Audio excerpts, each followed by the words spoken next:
बोलिए 1008 श्री आदिनाथ भगवान की जय। श्री महावीर भगवान की जय। चौर्य विरति अणुव्रत से वारिशेन ने पूजा का अतिशय प्राप्त किया था। इसकी कथा स्थिति करण गुण के व्याख्यान के प्रकरण में कही गई है। वह इस प्रकरण में भी देखना चाहिए। इस प्रकार तृतीय अणुव्रत की कथा मानतुंग, धनदेव और वारिशेन के आगे नीली और जय कुमार पूजातिशय को प्राप्त हुए। उनमें अब्रह्म विरति अणुव्रत, ब्रह्मचार्य अणुव्रत से नीली नाम की वणिक पुत्री पूजातिशय को प्राप्त हुई। उसकी इस कथा इस प्रकार है। नीली की कथा। लाट देश के भृंगु कक्ष नगर में राजा वसुपाल रहता था। वहीं एक जिनदत्त नाम का सेठ भी रहता था। उसकी स्त्री का नाम जिनदत्ता था। उनके एक नीली नाम की पुत्री थी जो अत्यंत रूपवती थी। उसी नगर में एक सुदत्त नाम का सेठ भी रहता था। उसकी स्त्री का नाम सागर दत्ता था और उन दोनों के एक सागर दत्त नाम का पुत्र भी था। अर्थात जिनदत्त की बेटी का नाम नीली था और समुद्र दत्त के पुत्र का नाम सागर दत्त था। एक बार महापूजा के अवसर पर मंदिर में कायोत्सर्ग से खड़ी हुई तथा समस्त आभूषणों से सुंदर नीली को देखकर सागर दत्त ने कहा कि क्या यह भी कोई देवी है?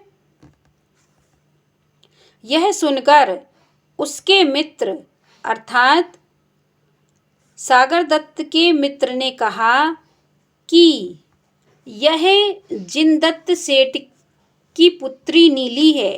नीली का रूप देखने से सागर दत्त उसमें अत्यंत आसक्त हो गया और यह किस प्रकार मुझे प्राप्त हो ऐसा विचार करने लगा। साथ ही इस प्रकार से उसके साथ विवाह किया जा सके इस चिंता में वह दुर्बल हो गया। समुद्रदत्त ने यह सुनकर उससे कहा कि हे पुत्र, जैन को छोड़कर मैं अपनी पुत्री का विवाह किसी अन्य व्यक्ति से नहीं करूँगा। जो जैन होगा मैं उसी से अपनी पुत्री नीली का विवाह करूँगा। उसके पश्चात वो दोनों अर्थात पिता पुत्र कपट से जैन हो गए और नीली को अपने घर ले आए विवाह करके। विवाह के पश्चात वे फिर से बुद्ध भक्त हो गए। सिर्फ दिखाने के लिए और नीली से विवाह करने के लिए उन्होंने जैन बनने का नाटक किया और विवाह हो जाने के पश्चात वो पुनः बुद्ध भक्त हो गए। उन्होंने नीली का पिता के घर जाना भी बंद करा दिया। इस प्रकार धोखा देकर जिनदत्त से यह कहकर इस प्रकार धोखा होने पर जिनदत्त ने यह कहकर संतोष कर लिया कि यह पुत्री मेरे हुई ही नहीं थी, अथवा कुआं आदि में गिर गई अथवा मरण को प्राप्त हो गई, ऐसा नीली के पिता ने सोच लिया। नीली अपने पति को प्रिय थी, अतः वह ससुराल में जिन धर्म का पालन करती हुई एक भिन्न घर में रहने लगी अर्थात अलग घर में रहने लगी। समुद्रदत्त ने यह विचार कर कि बौद्ध साधुओं के दर्शन से, उनके संसर्ग से, उनके वचन सुनकर, धर्म और देव का नाम सुनने के पश्चात नीली भी बौद्ध धर्म को अपना लेगी। ऐसा सोचने लगे और समय के अनुसार या समय का काल पाकर यह भी बुद्ध भक्त हो जाएगी, ऐसे सोचते ही रहे। पर एक दिन समुद्रदत्त ने कहा कि नीली बेटी, बौद्ध साधु बहुत ज्ञानी होते हैं, उन्हें देने के लिए हमें भोजन बनाकर देओ। तदंतर नीली ने बौद्ध साधुओं को निमंत्रित कर बुलाया और उनकी एक एक प्राणहिता पनहिया जूती अर्थात उन साधुओं के पैरों की एक एक जूती को अच्छी तरह पीस कर, अच्छी तरह पिसवा कर मसालों से सुसंस्कृत कर उन्हें खाने के लिए दे दी। वे बौद्ध साधु भोजन कर जब जाने लगे तो उन्होंने पूछा कि हमारी जूतियां कहाँ गई हैं? नीली ने कहा कि आप ही अपने ज्ञान से जानिए जहाँ वे स्थित हैं। यदि ज्ञान नहीं है तो वमन कीजिए, वमन अथवा उल्टी कीजिए। आपकी जूतियां आपके ही पेट में स्थित हैं। इस प्रकार वमन किए जाने पर उनमें जूतियों के छोटे छोटे कण या टुकड़े दिखाई दिए। इस घटना से नीली के ससुर पक्ष के अर्थात इस घटना से नीली के ससुराल पक्ष के लोग बहुत अधिक रुष्ट हो गए। तदंतर सागर दत्त की बहन ने क्रोधवश उसे पर पुरुष के संसर्ग का झूठा दोष लगाया।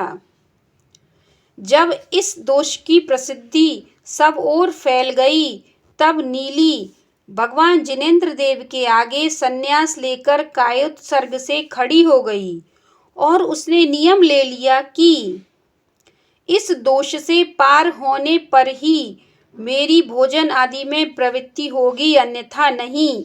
मैं किसी प्रकार से भी अन्न जल ग्रहण नहीं करूंगी। तदंतर क्षोभ को प्राप्त हुई नगर देवी ने आकर रात्रि में उससे कहा कि हे महासती, इस तरह प्राण त्याग मत करो। मैं राजा को तथा नगर के प्रधान पुरुषों को स्वप्न देती हूँ कि नगर के सब प्रधान द्वार कीलित हो गए हैं। वे महापतिव्रता स्त्री के बाएं चरण के स्पर्श से ही खुलेंगे। वे प्रधान द्वार प्रातःकाल आपके पैर का स्पर्श कर खुलेंगे। ऐसा कहकर वह नगर देवी राजा आदि को वैसा स्वप्न दिखाकर तथा नगर के प्रधान द्वारों को बंद कर बैठ गई। प्रातःकाल नगर के प्रधान द्वारों को कीलित देखकर राजा आदि ने प्रोक्त स्वप्न का अर्थात जो रात्रि को जो स्वप्न आया था का स्मरण कर नगर की सब स्त्रियों के पैर से द्वारों को ताड़ना कराई अर्थात नगर के स्त्रियों के पैर का स्पर्श कर उन कपाटों को या दरवाजों को खोलने का प्रयास करवाया गया, परंतु किसी भी स्त्री के द्वारा एक भी प्रधान द्वार नहीं खुला। सब स्त्रियों के बाद नीली को भी वहां उठाकर ले जाया गया। उसके चरणों के स्पर्श से सभी प्रधान द्वार खुल गए। इस प्रकार नीली निर्दोष घोषित हुई और राजा आदि के द्वारा सम्मान को प्राप्त हुई। यह चतुर्थ अनुव्रत की कथा यहीं पूर्ण हुई। जय जिनेंद्र।